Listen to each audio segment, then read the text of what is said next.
La parole est à monsieur Gilles Lurton. Merci, Monsieur le Président. Monsieur le Premier ministre, comme tous les Français, je salue l'implication majeure des soignants dans la lutte contre l'épidémie de coronavirus. Je me félicite de votre choix de les récompenser par des primes, même si je reste convaincu que c'est sur une revalorisation des salaires et des statuts qu'il nous faut travailler.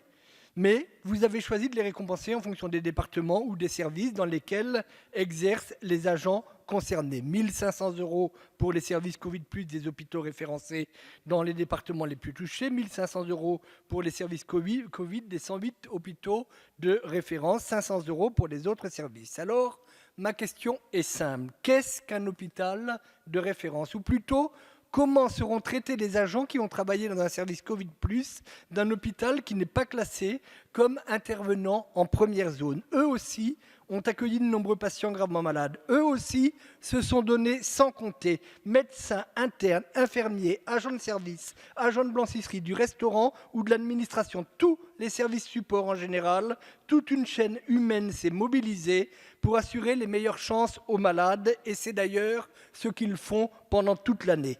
Qu'en sera-t-il des agents des unités de soins de suite ou des EHPAD qui ont été confrontés à la maladie et qui parfois eux-mêmes sont tombés malades? Qu'en sera-t-il des agents des autres services quand l'hôpital n'est pas référencé Covid+? En d'autres termes, et à titre d'exemple, le groupement hospitalier de territoire Saint-Malo-Dinant fait-il partie des 108 établissements référencés? Il a accueilli de nombreux patients Covid et certaines équipes soignantes et médicales ont participé au transfert de la région parisienne vers la Bretagne en train sanitaire. Le personnel a fait preuve d'une exemplarité à toute épreuve. Sera-t-il bénéficiaire de la prime exceptionnelle? Envisagez-vous enfin une revalorisation des salaires et des conditions de travail plus satisfaisantes pour les hôpitaux français?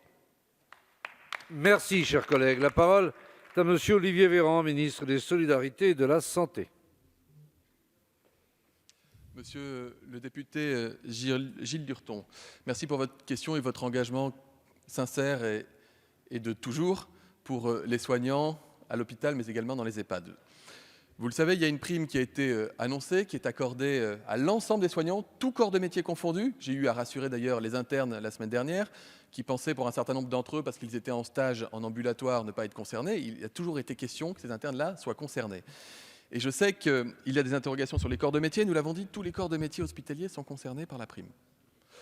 Vous posez la question ensuite de cette prime différenciée selon qu'on ait été, entre guillemets, en première ligne au front ou qu'on ait travaillé dans les établissements de santé, mais moins confronté au risque du Covid ou moins confronté à tout l'effort qui a pu être réalisé. Même si tout le monde a participé, c'est pourquoi il y a une prime pour tout le monde. Et la règle de majoration à 50% des heures supplémentaires, d'ailleurs, concerne tout le monde partout.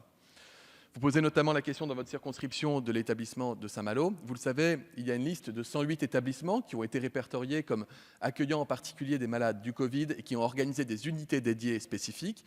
Mais pour autant, à côté de ces établissements, il y a un certain nombre d'établissements hospitaliers qui ont participé de fait à la lutte contre l'épidémie, même s'ils ne font pas partie de la liste des 108, et qui ont eu une action remarquable parce qu'ils ont été plus fortement mobilisés que ce qui a été attendu.